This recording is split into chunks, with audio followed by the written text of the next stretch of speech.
EndSARS protest remembrance for Benin.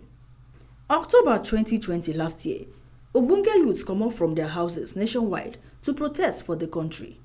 The protest with the Ogbonge youth start with EndSARS generate end bad government. The Ogbonge youth for the country make 23 demands to the government make them fulfill before them end the nationwide protest. October 20, 2020, informate reach nationwide say some armed men shoot protesters for Lekki toll gate. Plenty die, plenty dey injured, and them say some protesters go missing. This Lekki toll gate shooting attracts national plus international organizations. Till date, the number of people wey die and dey injured no dey confirmed. October 20, 2021, today, Ogbonge youth gather for King Square inside Benin City for the remembrance of victims of SARS molestation and police brutality, victims of EndSARS protest shooting for Lekki toll gate for Lagos State, Edo State, and the nationwide at large. Them carry placards, still wear black tops, where them write EndSARS matter them.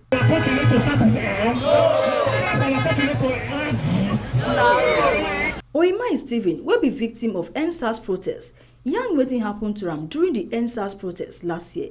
Say Olokpa, wey Oyinbo dey call police, shoot am for leg, wey make them cut him leg. He yarn say the panel of inquiry no do anything for him matter.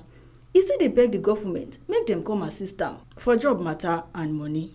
When they said panel of inquiry for Benin here, me from hospital, that time they just cut the leg fresh. I use that leg come hospital, come panel for Benin here. That day they can't even shift my own case, go the next day. And then they come hear my kids. I can't sleep for hospital for Benin here, this Edo State hospital for Benin here. I can't sleep for here. Before the next one they come hear my kids. Me and my barrister Denise, we go there. Person from the Nigeria police force, he did there. Person when come from army, when they go represent them for the case, they did there. So after everything, they come tell me, say make I go, say they will get back to me. But from that time till now, I never get any feedback from the federal government, the state government, the local government, not even the panel of inquiry. So now make me, I dey here this morning to tell the government, say, see wetin happen, and we never still even hear from them from that time till now. This one I make 1 year when they shoot me.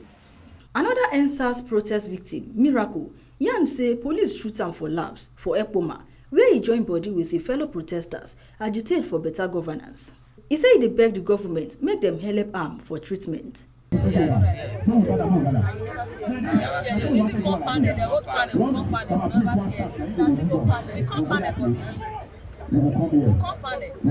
See now, nothing. I don't borrow money from money lender. No money again. Human rights activist Kola Edokpaye, he come for the remembrance waka of the fallen heroes of the EndSARS protesters for Edo State, Lekki toll gate for Lagos, plus other states. To protest, to send we no feel back for Nigeria. That the reason why we come at last year for protest, when they say EndSARS, see they reach for our country. We don't sick and tired of this kind of situation.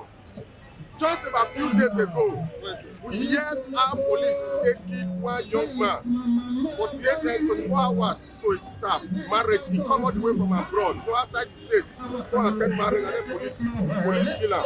We want this opportunity to call on the state of the federal government, make them do the mixing, when they address police brutality, and make them implement the recommendations and the reports of official panels of inquiry across the country, and make them declare October 20th public holiday. Hope they celebrate, they mark, they remember those fallen heroes where they keep from Edo State and for Lagos State and other states. How did you know why we peregrinates from here this morning from protest? Oruje Precious plus other Ogbonge people yarn matter wey pain them. Say the government no fulfill their promises as them talk after the EndSARS nationwide protest. 0. 1 year later, all the promises when they make us come turn out to be scam. 5 out of 5. 5 out of 5. 0. The victims of the EndSARS movement 20 October 2020, they no compensate them. The EndSARS protest remembrance, where they happen for inside Benin, still they happen for Lagos Lekki toll gate, plus other states for the country. Dis na the ogbonge informate wey TMC News carry come give una. From Benin, Osatuame Ugbede.